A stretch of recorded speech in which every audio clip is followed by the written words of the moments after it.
warahmatullahi wabarakatuh. Selamat pagi anak-anak semuanya. Gimana nih kabar kalian hari ini? Semoga kita selalu diberikan kesehatan oleh Tuhan Yang Maha Esa. Amin. Nah, sebelumnya perkenalkan nama Ibu Putri Nurisna ini. Kalian bisa memanggilnya dengan Ibu Putri. Nah, untuk hari ini, Ibu mau melanjutkan materi dari pertemuan sebelumnya. Nah, sebelumnya Ibu mau tanya dulu nih sama kalian. Kita kemarin sudah belajar tentang bagaimana cara menjaga kesehatan organ pencernaan pada manusia. Coba kalian ingat-ingat lagi, salah satu caranya itu bagaimana? Yap, benar sekali. Salah satu caranya itu dengan memakan makanan bergizi. Salah satu makanan yang bergizi itu adalah susu. Jadi kita harus meminum susu sapi. Nah, pasti mungkin aja dalam benak kalian itu bertanya-tanya gitu, kok sapi bisa dari yang asalnya makan rumput berwarna hijau bisa menghasilkan susu? Terus bagaimana sih pencernaan pada sapi? Nah, pada kesempatan kali ini Ibu mau menjelaskan tentang bagaimana pencernaan pada sapi, supaya pertanyaan-pertanyaan yang tadi kalian tanyakan atau yang kalian merasa bingung itu akan terjawab semuanya. Tolong disimak ya.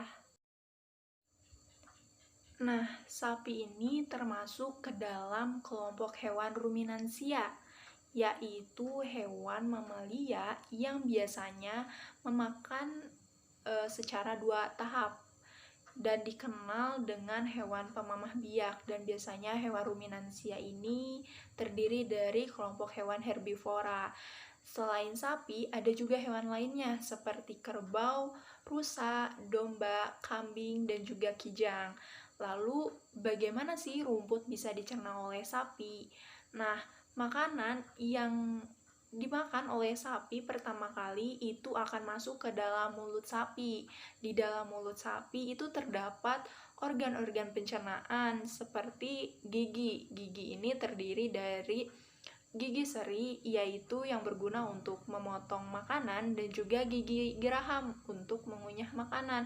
Selain itu juga terdapat lidah sapi yang berguna untuk merenggut makanan dan mendorong makanan yang sudah dikunyah itu menuju ke lambung. Tapi sebelumnya akan menuju ke kerongkongan dulu, baru dari kerongkongan akan menuju ke lambung. Nah, selanjutnya juga ada organ saliva atau air ludah yang merupakan cairan atau enzim khusus yang dihasilkan oleh kelenjar khusus pada sapi dan kemudian disalurkan ke dalam rongga mulut. Saliva ini berperan dalam proses pencernaan kimiawi pada sapi, sama dengan proses pencernaan kimiawi pada manusia.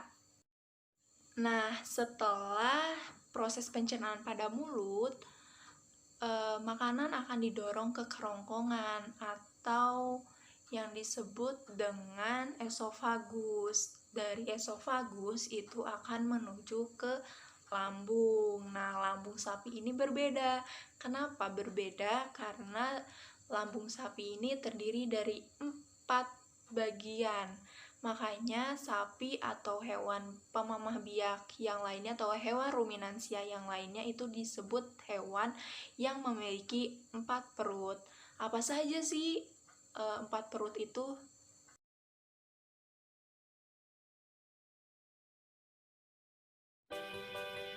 Lambung sapi terdiri dari 4 bagian, yaitu rumen, retikulum, omasum, dan abomasum. Yang pertama ada rumen atau perut besar, yaitu tempat terjadinya pencernaan dengan bantuan mikroba bakteri. Di sini makanan akan dicerna hingga menjadi bubur dengan gerakan mengaduk yang dilakukan oleh dinding rumen. Pada saat sapi beristirahat, makanan akan kembali ke mulut dan dikunyah kembali. Setelah dikunyah untuk yang kedua kalinya, makanan akan masuk ke retikulum.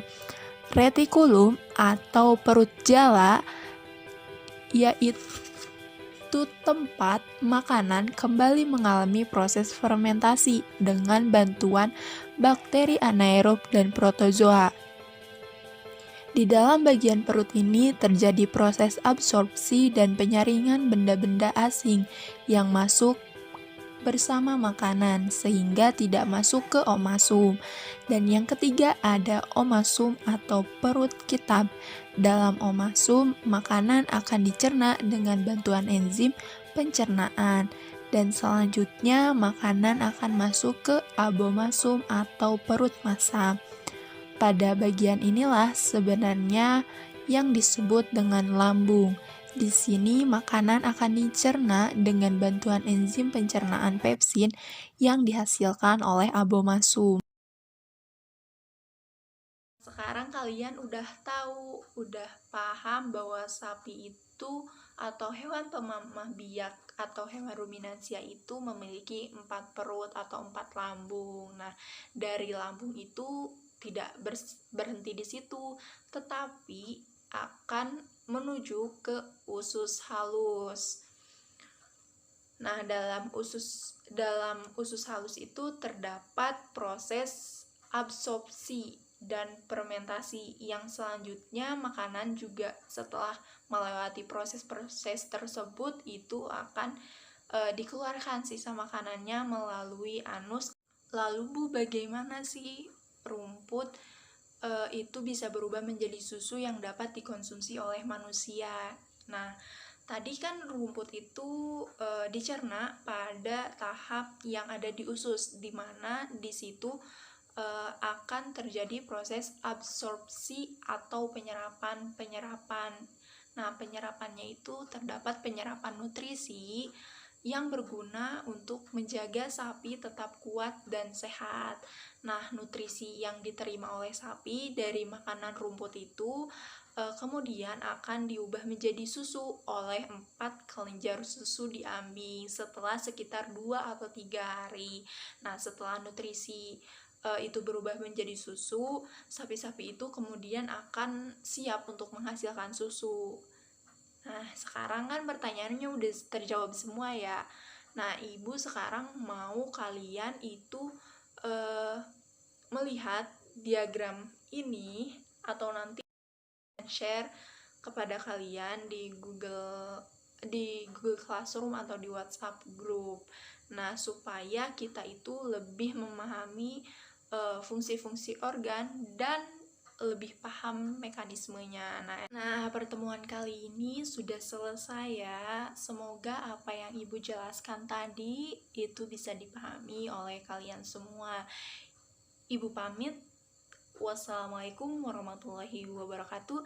Jangan lupa menerapkan 3M, yaitu mencuci tangan, memakai masker, dan menjaga jarak. Sampai berjumpa lagi semuanya. Bye-bye.